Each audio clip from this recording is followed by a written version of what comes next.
25 साल की राधिका खुशमिजाज और मौज मस्ती वाली लड़की थी। यह तो राधिका की लाइफ की एक पहलू था। बचपन से अपने हाथ में रैकेट थामने वाली राधिका यादव प्रोफेशनली एक टेनिस प्लेयर थी।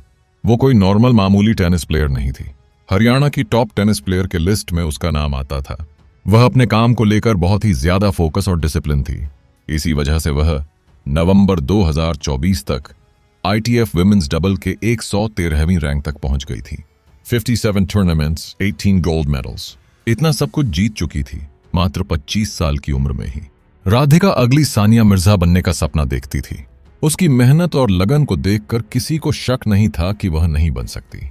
लेकिन जिंदगी की लड़ाई में मौत कब सामने आ खड़ी हो, किसी को मालूम नहीं। राधिका के सपने आसमान छूने वाले थे, मगर उन्हें इस तरह कुचल दिया गया कि न सिर्फ उसका करियर बल्कि जिंदगी ही खत्म हो गई।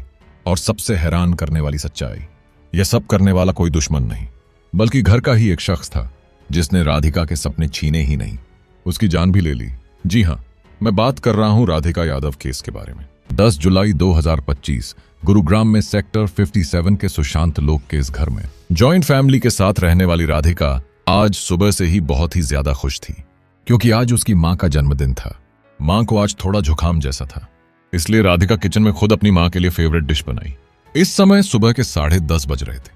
तभी अचानक इस घर के ग्राउंड फ्लोर पर मौजूद राधिका के चाचा कुलदीप और उनके बेटे पीयूष को बहुत ही जोर से आवाज सुनाई दी। इस आवाज को सुनकर इन्हें लगा कि शायद किचन में कुकर फटा है, वहीं जहां राधिका खाना बना रही थी। आवाज सुनते ही दोनों भागकर किचन में गए और वहां का नजारा देखें तो उनके पैरों तले जमीन खिसक गई।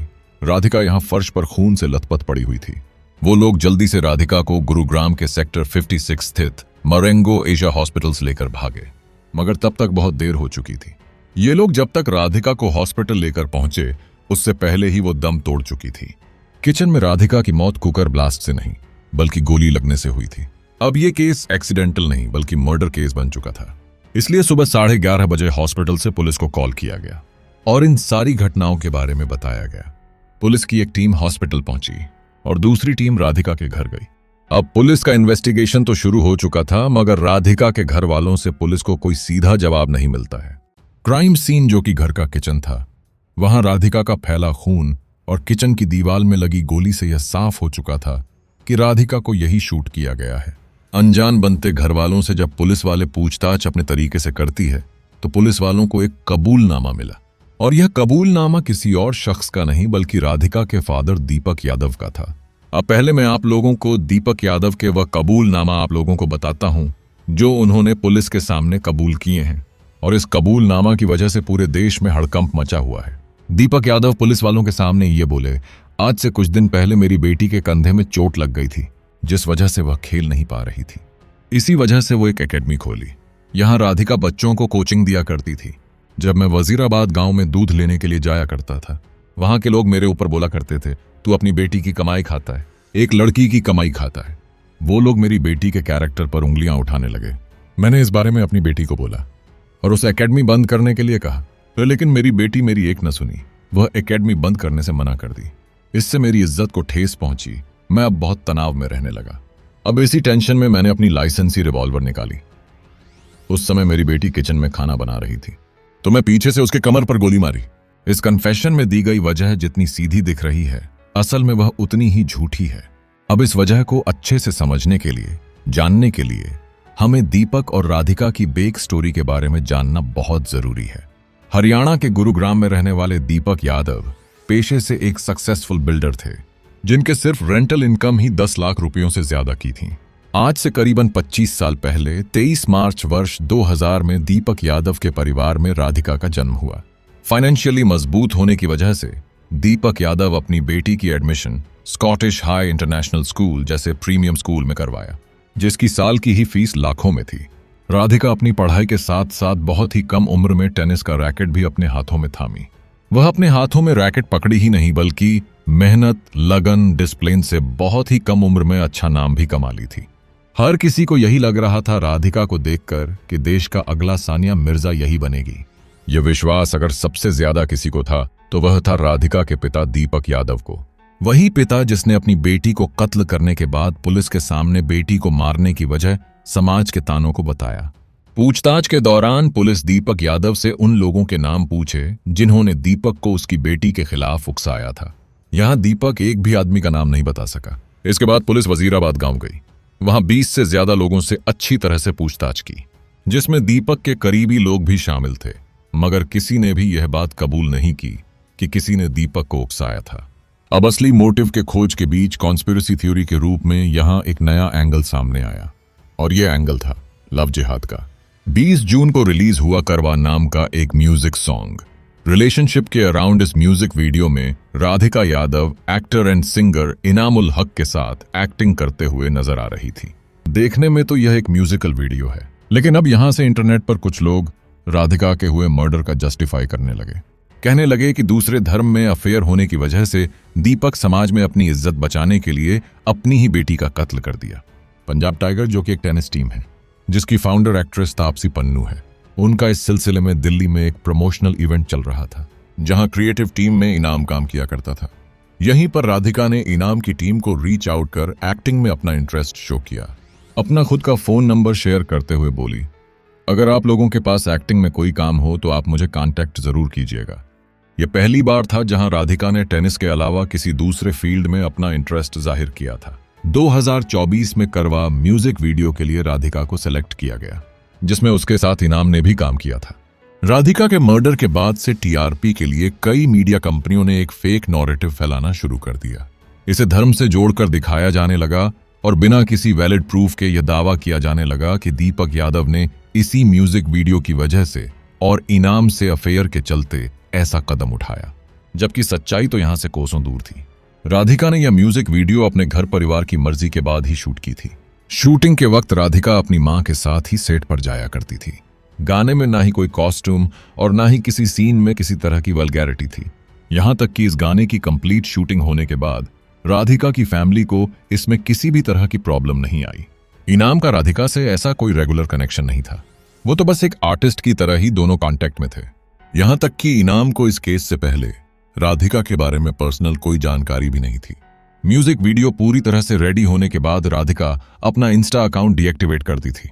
इसी वजह से इनाम इस गाने की फाइनल कट और प्रमोशन के लिए राधिका को व्हाट्सएप पर कांटेक्ट किया। इनाम ने जब उसे उसके इंस्टा अकाउंट डीएक्टिवेट करने का रीजन पूछा तो राधिका ने बताई कि मैं कुछ कारणों की वजह से अपना इंस्टा अकाउंट डीएक्टिवेट की है। कुछ दिनों के बाद मैं अपना इंस्टा अकाउंट एक्टिव कर दूंगी। कुछ लोगों के मुताबिक हम लोग इनाम की बात को अगर हम झूठ माने तो भी पुलिस इन्वेस्टिगेशन में ना कोई ऐसी एविडेंस और ना ही कोई ऐसी क्लू मिले जो राधिका और इनाम के लव अफेयर जिहाद वाले एंगल को जस्टिफाई कर सके। इसलिए अब यह केस फिर से वहीं आकर खड़ा हो गया कि आखिरकार एक बाप ने अपनी लाडली बेटी की कत्ल क्यों की। दीपक यादव के कन्फेशन के मुताबिक कत्ल की मोटिव इन 3 पॉइंट्स पर घूमती है। पहला, अपनी बेटी की कमाई खाना। दूसरा, एकेडमी बंद करने की बात। तीसरा, बेटी के कैरेक्टर पर सवाल उठना। कुछ सोर्सेस का कहना था राधिका का टेनिस खेलने के लिए शॉर्ट ड्रेस पहनना आसपास के लोगों को बुरा लगता था, और यही ताने दीपक को अपनी बेटी के कैरेक्टर से जोड़कर सुनने को मिलते थे। पर सवाल यह है, अगर यही वजह होती तो वह पिता इतनी कम उम्र से ही उसे टेनिस खेलने के लिए क्यों प्रोत्साहित करता? राधिका बहुत पहले से टेनिस खेल रही थी। अगर दीपक यादव को राधिका का टेनिस खेलना पसंद नहीं होता तो वो बहुत पहले ही राधिका को टेनिस खेलने से मना कर देते। सालों से दीपक यादव अपनी बेटी के लिए प्रैक्टिस से लेकर टूर्नामेंट से लेकर देश विदेश हर जगह उसे लेकर जाते थे। कुछ महीने पहले राधिका शोल्डर इंजरी के चलते डॉक्टर ने राधिका को कुछ समय तक टेनिस खेलने से मना कर दिया, रेस्ट लेने के लिए बोला। तो फिर राधिका प्राइवेट टेनिस अकादमी में एक टेनिस कोच बन गई। न्यूज में यह भी खबर आई थी कि दीपक यादव करोड़ों पैसे लगाकर अपनी बेटी के लिए टेनिस अकेडमी भी खुलवाया था, लेकिन यह पूरा सच नहीं था। असल में राधिका का कोई प्राइवेट टेनिस अकेडमी नहीं था, बल्कि वह तो पहले अपने घर के सामने वाले एकेडमी में कोच की नौकरी करती थी। बाद में राधिका के साथ और भी सारे बच्चे जुड़ने लगे तो दीपक यादव ने गुरुग्राम में सेक्टर नंबर 61 में क्रिकेट अकादमी के बगल में 35,000 की मंथली रेंट पर एक टेनिस कोर्ट को किराए पर लिया था।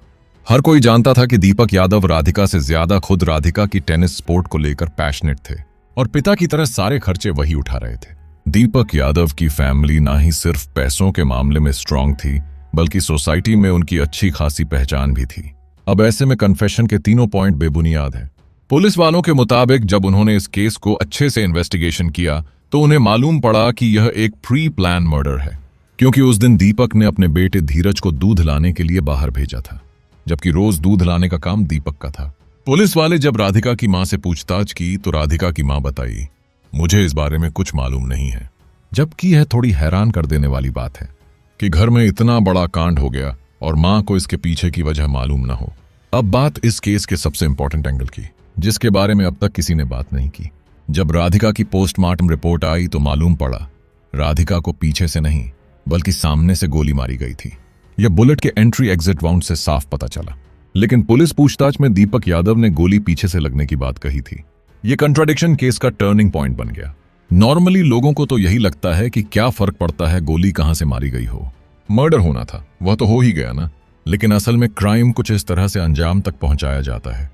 वो क्राइम के इंटेंट, इमोशनल स्टेट और क्रिमिनल के नेचर के बारे में काफी कुछ बताता है। गोली पीछे से मारना यह इंडिकेट करता है कि यह मर्डर फ्री प्लान है और कातिल विक्टिम के नजरों से छुपाकर इसे अंजाम देने की सोची है और इसके पीछे कोई भी वजह हो सकती है। वही सामने से गोली मार के खत्म करना यह साबित करता है गुस्से और बदला लेने की मकसद से किया गया है। दीपक यादव जानबूझकर पुलिस वालों के सामने झूठ बोला कि मैंने अपनी बेटी को पीछे से गोली मारी है, ताकि वह शो कर सके कि मेरा मर्डर प्री प्लान था और यह शर्म और गिल्ट में हुआ है, ना कि गुस्से में। अब यहां इससे साबित क्या होता है? पीछे से गोली मारना प्री प्लान मर्डर। आईपीसी के धारा 302, बीएनएस 101 फांसी, उम्र कैद। सामने से गोली मारना गुस्से में मर्डर। आईपीसी के धारा 304, बीएनएस 106 10 साल या उम्र कैद। दीपक यादव के अंदर इस बात का गिल्ट आ चुका है। वो खुद चाहते हैं कि मुझे फांसी हो। यही वजह थी कि अरेस्ट होने पर उन्होंने भाई विजय से कहा, मैंने एक कन्या वध किया है, मुझे फांसी दे दो। हम सबको इस चीज़ का दुख है, हमें इस चीज़ को अच्छा नहीं मानते। खुद उसके पापा को भी बाद में हरकत करने के बाद उसे भी दुखी है। वो भी बार बार ये कहता रहा, भाई मेरे से कन्या वध हो गया, मेरे को फांसी दिलवा दो। मोटिव नहीं बताया, बस यही दोहराया, भाई दिमाग खराब हो गया था। कोर्ट में टेक्नोलॉजी, एविडेंस, कन्फेशन और फोरेंसिक रिपोर्ट को सबसे ऊपर रखा जाता है। तो अब क्लियर हो चुका है कि दीपक यादव ने अपनी बेटी राधिका को सामने से ही गोली मारी थी। इस पूरे वाकया का अंजाम बहुत ही गुस्से में दिया गया था। इसी वजह से राधिका को 1 या 2 गोली नहीं बल्कि 4 गोली मारी गई थी। इस तरह के मर्डर केस में इमोशन इतना ज्यादा हावी हो जाता है कि इंसानियत और प्यार की जगह सिर्फ गुस्सा, फ्रस्ट्रेशन और दर्द रह जाता है। विक्टिम उन सब चीजों का एक रिप्रेजेंटेशन बन जाता है जिनको किलर खत्म करना चाहता है, नहीं तो कंट्रोल में लाना चाहता है। राधिका का मर्डर के 2 हफ्ते पहले से ही उसके घर के हालात काफी बदल चुके थे। राधिका अपने पिता की जगह अपने मां के साथ 2 हफ्तों से एकेडमी जा रही थी। न्यूज चैनल्स राधिका के इंस्टा पर रील्स बनाने का वजह बताने लगे, जबकि पुलिस वालों ने मोटिव की वजह राधिका के सोशल मीडिया से कनेक्शन होने वाली बात से इनकार करती है। इस केस में कन्फेशन के अलावा कोई दूसरा क्लियर मोटिव नहीं मिल पा रही है। अब राधिका के कत्ल के मोटिव के तलाश में उसकी सबसे खास दोस्त हिमांशी, जो खुद एक टेनिस प्लेयर है और राधिका के साथ पिछले 10 साल से थी, ने एक वीडियो में राधिका की जिंदगी और परिवार को लेकर कुछ हैरान कर देने वाले खुलासे करने शुरू किए। आप इस वीडियो में अच्छे से देख सकते हैं। तो मेरी बेस्ट फ्रेंड थी, हम पिछले 8-10 साल से बहुत क्लोज थे। I just lost her. मुझे लगा नहीं था कि मैं इस चीज के बारे में इतनी जल्दी बात करूंगी, बट मेरे पास कोई और चॉइस नहीं है। वीडियो का सोल पर्पस यही है कि तुम सब जान पाओ कि राधिका कौन थी। राधिका यादव एक इंटरनेशनल लेवल टेनिस प्लेयर थी। उसको फोटोज क्लिक करवाना और वीडियोस वगैरह बनाना बहुत ज्यादा पसंद था। वो जो एक कमर्शियल वीडियो उसकी चल रही है, वो एक बस नॉर्मल म्यूजिक वीडियो थी जो उसने आई गेस 1-1.5 साल पहले शूट करी थी एंड उसके खुद के फादर ने उसे ड्रॉप करा था। वो बहुत ज्यादा ऐसे थे कि लोग क्या कहेंगे, उनके पास हमेशा से ही सोसाइटल प्रेशर बहुत ज्यादा था और वो हमेशा से ही ऑर्थोडॉक्स थे। मतलब वो रोका टोकी हर चीज में रहती थी। तो मतलब मैंने उसे देखा नहीं है कि किसी से ज्यादा बात करते हुए, हमेशा देखा है कि वो अपने पेरेंट्स के साथ ही रहती है। वो किसी से बात भी नहीं करती थी, उसके घर पे इतनी ज्यादा रिस्ट्रिक्शंस थी।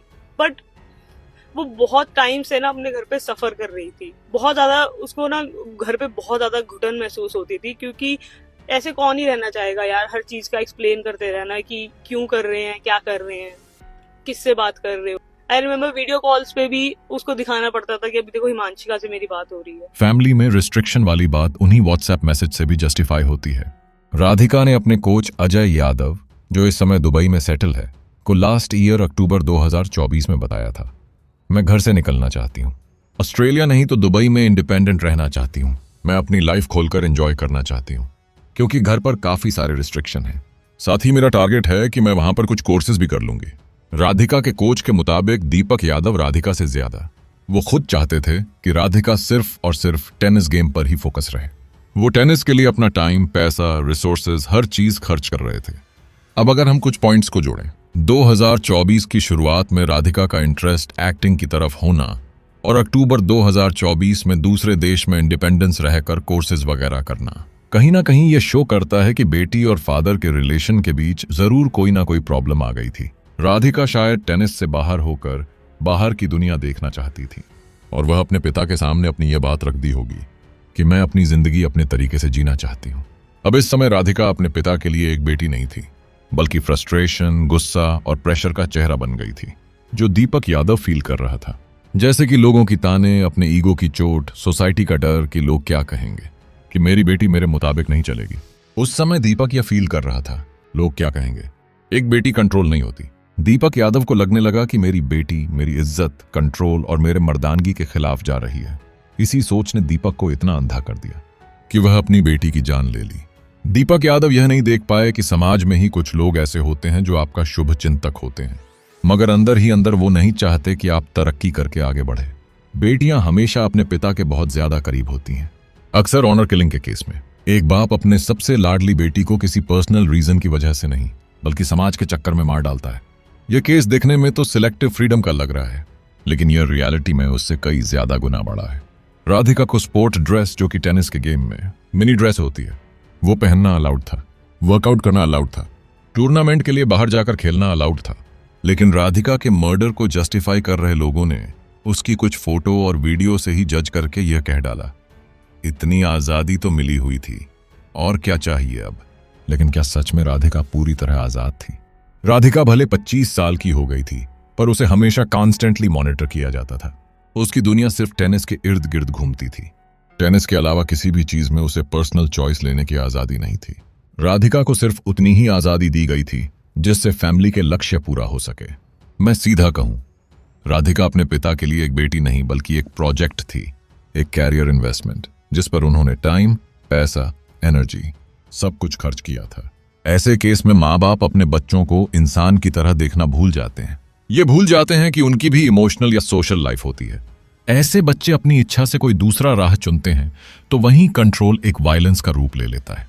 राधिका के केस में उसके पिता सुबह उसे छोड़ने के लिए जाते थे और शाम को साथ में लेकर आते थे। ऊपर से दिखने में तो ऐसा ही लगेगा कि एक बाप अपनी बेटी का सपोर्ट कर रहा है, लेकिन जब वही बाप अपनी बेटी को गोली मार देता है तो यह क्लियर हो जाता है कि राधिका के फादर की टॉक्सिक पॉजेसिवनेस समाज के आड़ में केयर के रूप में छुपी हुई थी। ये सारी बातें राधिका की फ्रेंड के स्टेटमेंट से क्लियर हो जाती हैं और कोच के टेक्स्ट मैसेज से भी क्लियर हो जाती है। राधिका को टेनिस चैंपियन बनने की पूरी आजादी थी, लेकिन राधिका अपनी मर्जी से कोई दूसरा करियर चुने, खुलकर जिए, मौज मस्ती करें, इसकी आजादी नहीं थी। देखो, मेरा मकसद पेरेंट्स को विलेन और बच्चों को विक्टिम बनाकर दिखाना नहीं है, बल्कि एक बैलेंस अप्रोच से मैसेज देना है। बच्चों को फ्रीडम सिर्फ सक्सेस को हासिल करना फ्रीडम नहीं है, बल्कि उन्हें एक ऐसा स्पेस देना जहां वो खुलकर अपनी बात अपने पेरेंट्स से शेयर कर सके। अपने सवाल, अपनी परेशानियां, अपने सपने, इन सब के बारे में वह बता सके, बिना किसी डर और जजमेंट के बेहिचक बता सके। यहां जरूरी नहीं कि हर केस में सिर्फ माँ बाप ही गलत हो। आज की दुनिया को देखकर बच्चे फ्रीडम का गलत फायदा भी उठा रहे हैं। यहां दीपक यादव ने अपनी बेटी की जान लेकर अपनी इज्जत बचाना नहीं, बल्कि वो एक मर्डर किए है। किसी भी तरह की नाराजगी, शर्म, धोखा, डर इसे जस्टिफाई नहीं कर सकता। दोस्तों, मेरा वीडियो यहीं समाप्त होता है। इस केस पर आप लोगों की क्या राय है? कमेंट बॉक्स में जरूर बताइएगा। धन्यवाद।